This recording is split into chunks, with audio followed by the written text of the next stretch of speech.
Je me suis retrouvée à vivre dans un château en Écosse pendant un mois et j'ai dépensé 200 euros. On imagine souvent que voyager seul avec peu d'argent, c'est dormir dans des auberges miteuses, faire du stop, galérer. Pourtant, personnellement, certains de mes voyages préférés ont été les moins chers et les plus incroyables. Et j'étais loin de galérer. Donc si tu rêves de voyager seul avec un petit budget, sans pour autant vouloir vivre le parcours du combattant ou le fameux cliché sac à dos, faire du stop, dortoir, regarde cette vidéo. Je te parle de mon astuce préférée, vivre chez l'habitant. Je vais te raconter 3 expériences différentes, une en Écosse, une en Tanzanie, une en Thaïlande. Je vais te dire ce que j'y ai fait, combien j'y ai dépensé et dans quoi, et ce que ça m'a apporté. Et à la fin de la vidéo, je te dis quoi faire si toi aussi tu as envie de vivre une expérience similaire.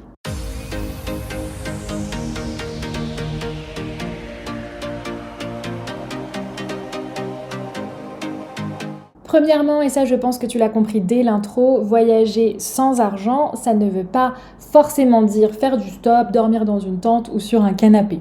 Tu n'as pas besoin d'être une aventurière aguerrie et d'ailleurs tu as même le droit de vouloir du confort. Donc si tu crois que tu ne peux pas voyager à cause de tes finances, moi je t'arrête tout de suite. Et crois-moi, tu peux vivre l'une des plus belles aventures de ta vie avec peu de budget. Et je vais te le prouver en te racontant tout simplement mes propres expériences, 3 de mes voyages préférés. Je commence par mon voyage en Écosse. Je vous disais en intro que j'ai habité dans un château pendant un mois et que j'ai dépensé seulement 200 euros. Et c'est vrai. En fait, j'ai habité sans le savoir. À la base, je ne savais pas que j'allais vivre chez des nobles. Et ça a été l'un des plus beaux mois de ma vie, l'un des mois les plus heureux de ma vie. Et ça, même mon entourage, même mes followers sur mes réseaux sociaux l'ont vu à quel point j'étais épanouie là-bas. Et pourtant, ma mission était loin d'être l'une des plus glamour, puisque en fait, j'habitais chez eux et en échange, ma mission était de ramasser le crottin de cheval dans le pré tous les matins.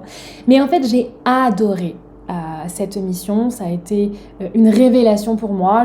Je me suis vue aimer être vraiment au contact de la nature et ne pas avoir peur en fait de mettre mes mains dans le crottin en fait. Je m'en foutais, au contraire, je disais que c'était ma méditation du matin. Parfois je le faisais en musique et je dansais comme une folle dans le pré. Cette mission, elle me prenait franchement entre une demi-heure et 1h30 par jour, c'est tout. C'est tout. Et le reste du temps, je pouvais tout simplement travailler sur mes projets qui me tiennent à cœur, mais aussi aller faire des randos parce que j'étais au milieu de la nature. Je prenais les chiens et j'allais me balader avec eux. Le soir, je dînais avec mes hôtes qui sont pour moi des perles.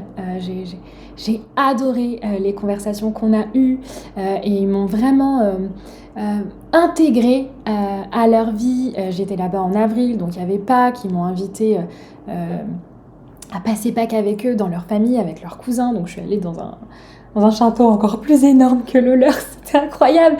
Toute ma vie, je me rappellerai de cette expérience. Et en plus, j'ai profondément changé parce que ce qui s'est passé, c'est que j'étais entourée de gens, de nobles, de gens extrêmement cultivés, qui bossaient dans la finance ou en médecine. Et moi, j'étais là, récente youtubeuse.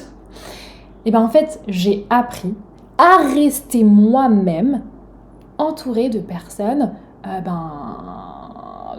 plus cultivées en fait. Et j'en ai d'ailleurs fait une vidéo, ce que j'ai compris sur moi et la vie en partant un mois seule en Écosse. Je vous mets le lien dans la description si ça vous intéresse. J'aimerais aussi vous parler de mon expérience en Tanzanie. J'ai passé 1 mois et demi à enseigner le français dans une école primaire dans la région du Kilimandjaro et en même temps je vivais dans une petite famille locale en fait, un couple qui avait plus ou moins mon âge et leur bébé. Et ça a été une expérience incroyable. Tant ma mission, enseigner le français à des enfants, c'était magnifique, mais en plus vivre avec ce jeune couple qui m'ont carrément considérés comme membres à part entière de leur famille. J'allais faire les courses avec eux au marché local, on cuisinait ensemble pendant que leur enfant courait partout dans la maison. C'était hyper enrichissant pour moi de voir une autre façon de vivre en fait, une autre façon d'éduquer leur enfant, parce que nous en Europe, voilà, on a notre façon de faire qui est parfois un peu papa poule, maman poule. Là-bas, c'était complètement différent et moi, ça m'a énormément enrichi en fait. Et je vous parle même pas de ma mission qui était d'enseigner le français aux enfants, mais c'était... Et pourtant, j'ai pas eu une âme d'enseignante à la base, mais ça m'a profondément nourrie en fait. La connexion que j'ai créée avec les enfants, la connexion que j'ai créée avec Elisabeth et Omega qui étaient mes hôtes, qui sont devenus des amis. À ce jour, on avait des conversations hyper profondes, hyper authentiques. Ce mois m'a énormément touchée et je ne suis plus la même femme depuis cette expérience en Tanzanie. Là-bas, donc en 1 mois et demi, pour les dépenses indispensables, donc la bouffe, l'eau, l'assurance, j'avais pris une assurance là-bas, voilà, les transports internes, j'ai dépensé 500 €. Après, là-bas, je me suis fait plaisir. J'ai fait un safari et j'ai monté le Kilimandjaro. Donc pour ça, j'ai dépensé 1 000 €. Mais bon, voilà, ça, c'était pas indispensable. C'est moi qui me suis offert ces expériences et je n'ai aucun regret parce que c'était incroyable. Mais voilà, déjà avec 500 €, 1 mois et demi, voilà. Je n'ai pas d'autre chose à dire que 500 €, 1 mois et demi, en Tanzanie, à vivre une expérience de dingue qui m'a transformée. La dernière expérience dont j'aimerais vous parler dans cette vidéo, c'est quand j'ai fait du bénévolat dans un refuge pour chiens en Thaïlande pendant 2 semaines. Donc c'était que 2 semaines et pourtant ça a largement suffi à me toucher et à me transformer. Cette expérience, elle est complètement différente des 2 autres dont je vous ai parlé précédemment parce que là-bas, en fait, je vivais en colocation dans une grande maison avec d'autres bénévoles. Des bénévoles qui venaient du monde entier. Donc en fait, j'ai rencontré des personnes qui arrivaient d'Allemagne, d'Israël, de Pologne, et c'était super cool de les découvrir, de les rencontrer, mais aussi de me découvrir moi, en colocation, avec plein de personnes de différentes cultures. C'était hyper enrichissant pour moi. Et surtout, bien évidemment, de voir comment était géré un hôpital vétérinaire dans un pays avec peu de moyens comme la Thaïlande. C'était touchant. Et puis voilà, hyper intéressant en fait. Et en plus, le veto était très accessible. Donc ça m'arrivait souvent d'aller me poser à côté de lui pour lui poser plein de questions. Et on a créé une certaine relation. Quand je suis partie, il m'a fait un câlin et offert des cadeaux. Enfin, c'est trop beau de pouvoir rencontrer vraiment des personnes avec qui on n'a pas l'habitude d'échanger normalement. Ça ouvre notre esprit.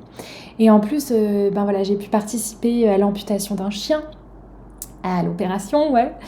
J'ai participé aussi à la rééducation d'un autre chien, donc c'est hyper gratifiant, je trouve, de sentir qu'on a participé, apporté une brique au fait qu'un chien va remarcher prochainement. J'ai participé à l'adoption d'autres chiens, enfin voilà. Cette expérience aussi m'a touchée, transformée de l'intérieur. Je me suis sentie vraiment immergée là-dedans et j'ai dépensé, donc en 2 semaines, pour les indispensables, donc la bouffe, l'eau, 250 €. Et pour mes plaisirs, donc massage, et j'ai visité un temple, 85 €. Donc vous voyez, j'ai pas beaucoup dépensé, mais j'ai énormément reçu. Et j'aime à dire que j'ai aussi énormément donné, pas forcément avec l'argent, mais j'ai donné en présence, en temps, en sourire, en connaissance. Je me suis donnée d'une certaine manière et j'ai énormément reçu. Et surtout, j'ai grandi, j'ai changé à travers ces expériences.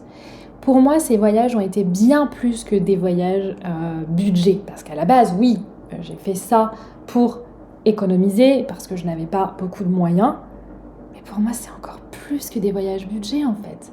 Ces voyages m'ont permis de vivre une autre vie pendant quelques semaines. Et surtout, en fait, de grandir. Ouais, d'ouvrir mon esprit. Je suis plus la même femme depuis ces expériences et je peux même vous dire que je suis fière de la femme que je suis devenue grâce à ces expériences.